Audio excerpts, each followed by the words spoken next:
Muitas pessoas passam a vida inteira correndo atrás do dinheiro sem perceber que estão perseguindo apenas a sombra da verdadeira prosperidade. Elas acordam cedo, trabalham duro, fazem planos, buscam oportunidades e tentam aumentar sua renda. Ainda assim, carregam uma sensação constante de escassez. Sempre parece faltar alguma coisa. Falta paz, falta segurança, falta tranquilidade, falta certeza de que o amanhã será melhor. O problema é que fomos ensinados a acreditar que prosperidade é apenas uma questão de números. Quanto mais dinheiro na conta, mais sucesso. Quanto mais bens acumulados, mais realização.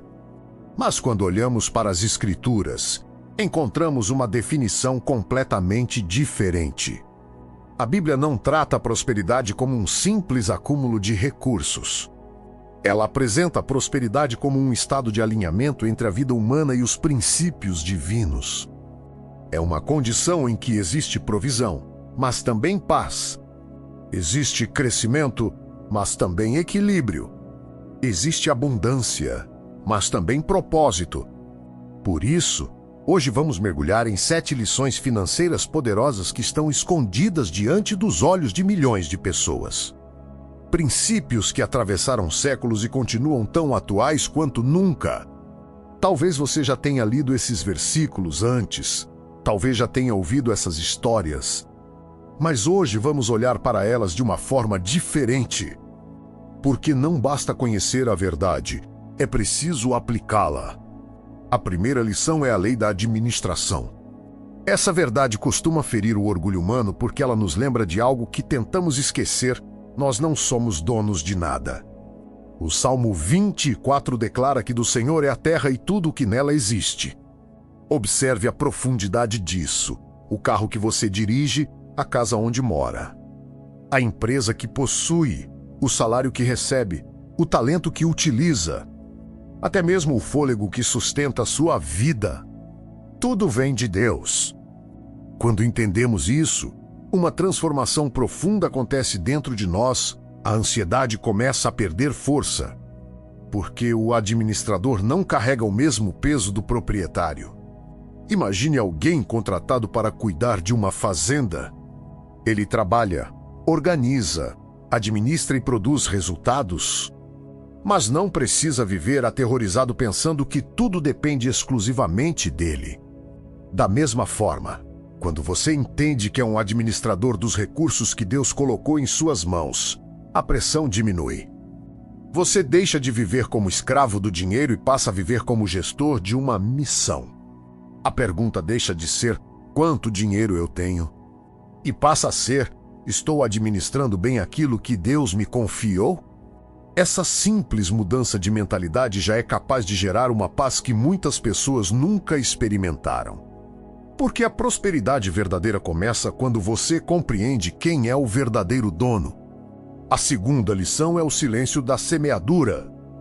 Vivemos em uma época em que tudo precisa ser anunciado. As pessoas anunciam seus projetos antes de começarem. Anunciam seus sonhos antes de construí-los. Anunciam suas metas antes de executá-las. Mas a natureza nos ensina algo diferente. Toda semente cresce primeiro no silêncio. Nenhuma árvore nasce fazendo barulho. Nenhuma raiz se desenvolve diante dos aplausos. O crescimento acontece escondido, debaixo da terra, no escuro. Em silêncio, existe uma sabedoria profunda nisso. Muitas vezes compartilhamos nossos planos cedo demais e acabamos expondo aquilo que ainda é frágil. A Bíblia diz que existe tempo de plantar e tempo de colher. O problema é que muita gente quer colher antes de plantar. Quer reconhecimento antes do trabalho. Quer resultados antes da disciplina. Quer prosperidade antes da preparação. Os grandes projetos geralmente passam por uma fase silenciosa. Uma fase em que ninguém vê, uma fase em que ninguém aplaude. Uma fase em que parece que nada está acontecendo. Mas é justamente nessa fase que as raízes estão sendo formadas. Se você está construindo algo importante, aprenda a respeitar o silêncio da semeadura. Nem todo plano precisa ser anunciado. Nem toda estratégia precisa ser compartilhada. Nem toda vitória precisa ser revelada antes da hora. Existem sementes que florescem melhor quando permanecem protegidas. E se você acredita que uma nova estação de colheita está chegando para a sua vida, escreva nos comentários: eu sou um bom administrador, porque a prosperidade começa pela identidade. A terceira lição é a diferença entre ganância e ambição. Essa é uma das verdades mais mal compreendidas da Bíblia. Muitas pessoas acreditam que desejar prosperar é algo errado. Mas isso não é verdade. A Bíblia não condena a riqueza. Ela condena a idolatria da riqueza. Abraão era extremamente rico. Jó era extremamente rico. Davi possuía riquezas imensas. Salomão tornou-se um dos homens mais ricos da história. O problema nunca foi possuir recursos. O problema é quando os recursos passam a possuir você. Existe uma diferença enorme entre ambição e ganância. A ambição saudável diz: quero crescer para servir mais. A ganância diz: quero acumular mais para mim. A ambição constrói. A ganância consome. A ambição produz valor. A ganância produz vazio. Quando o dinheiro se torna um Deus, ele nunca é suficiente. Sempre falta mais, sempre existe outro nível. Sempre existe outra meta. Sempre existe outra comparação. Mas quando Deus ocupa o centro, o dinheiro se torna apenas uma ferramenta. Uma ferramenta para construir. Uma ferramenta para ajudar. Uma ferramenta para cumprir propósito. A pergunta não é se você deseja prosperar. A pergunta é: por que você deseja prosperar? Porque a motivação correta transforma completamente o resultado. A quarta lição é a inteligência do poupar. Aqui encontramos uma das maiores lições financeiras das Escrituras. A história de José no Egito. José interpretou o sonho de Faraó e entendeu que 7 anos de abundância seriam seguidos por 7 anos de escassez. Observe o que ele fez. Ele não desperdiçou a abundância. Ele não presumiu que os tempos bons durariam para sempre. Ele se preparou. Enquanto todos celebravam a fartura, José armazenava recursos. Enquanto todos gastavam, José construía reservas. Enquanto todos viviam apenas o presente, José pensava no futuro. Essa é uma das maiores demonstrações de inteligência financeira da Bíblia. Prosperidade não é apenas ganhar dinheiro. Prosperidade é saber administrar os ciclos da vida. Existem períodos de abundância. Existem períodos de escassez. Existem fases de crescimento. Existem fases de ajuste. Quem aprende a economizar durante os tempos favoráveis consegue atravessar com tranquilidade os períodos mais difíceis. Muitas pessoas vivem permanentemente no limite porque gastam tudo o que recebem. Não deixam margem, não criam reservas. Não constroem segurança. Mas Provérbios ensina que o sábio guarda recursos preciosos. Isso não significa viver com medo. Significa viver com prudência. Porque a prudência de hoje pode ser a tranquilidade de amanhã. A quinta lição é a fuga das dívidas desnecessárias. Vivemos em uma sociedade que normalizou o endividamento. As pessoas financiam aquilo que não podem pagar. Compram para impressionar quem não conhecem. Assumem compromissos que roubam anos da sua paz. Provérbios declara que quem toma emprestado se torna servo de quem empresta. Essa é uma linguagem forte, mas extremamente real. A dívida cria dependência, ela limita escolhas. Ela reduz liberdade. Ela aumenta a ansiedade. É claro que existem situações legítimas em que financiamentos e créditos podem ser utilizados de forma estratégica. Mas a Bíblia nos ensina a evitar a escravidão financeira. Antes de assumir uma dívida, pergunte: isso é uma necessidade ou apenas um desejo imediato? Isso vai construir meu futuro ou apenas alimentar minha impulsividade? Isso me aproxima da liberdade ou me afasta dela? Muitas vezes, a maior demonstração de prosperidade não é comprar algo.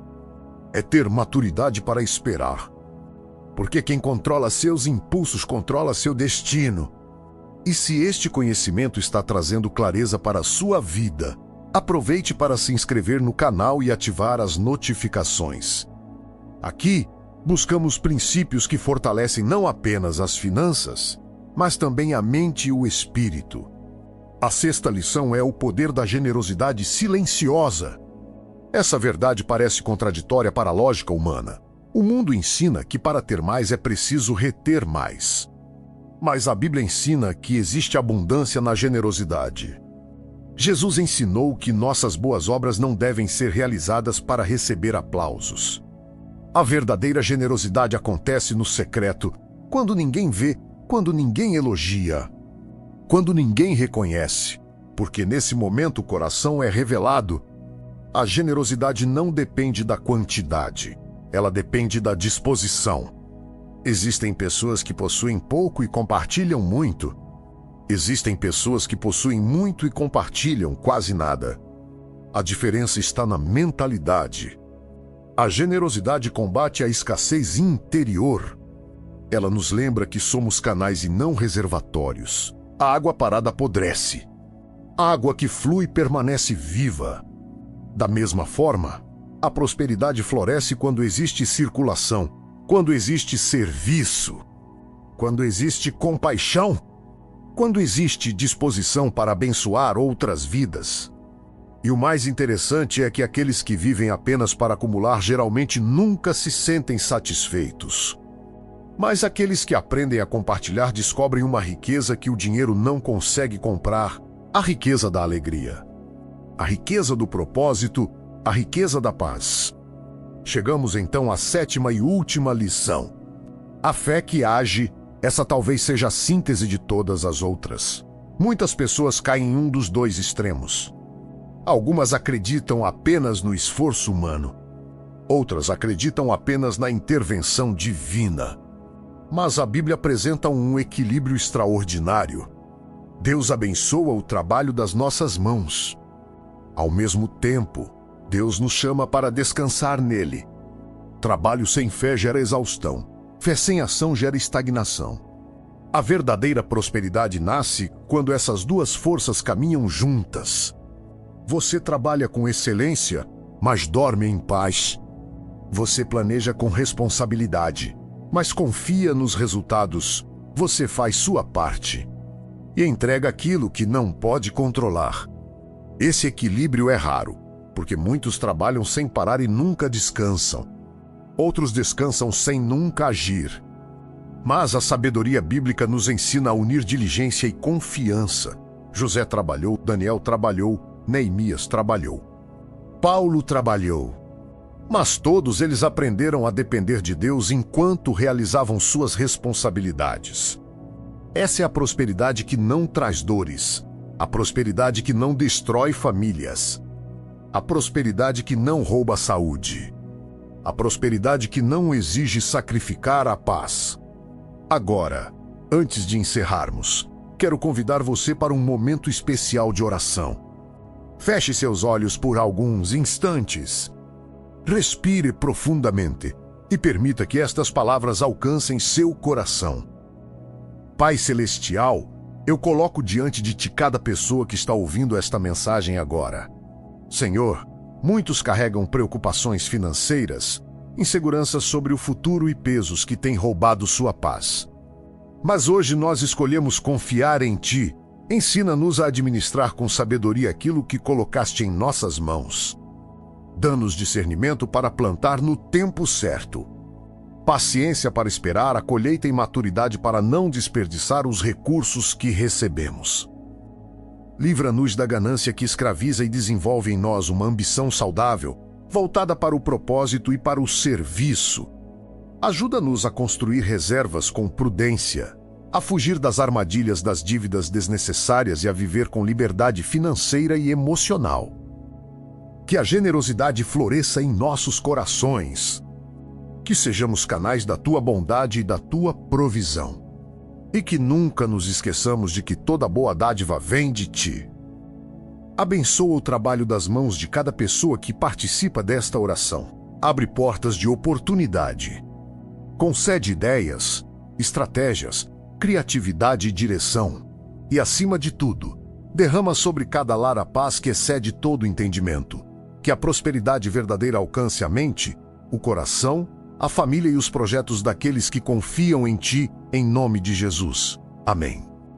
Se esta mensagem falou com você, compartilhe este vídeo com alguém que esteja precisando de esperança, direção e sabedoria financeira hoje.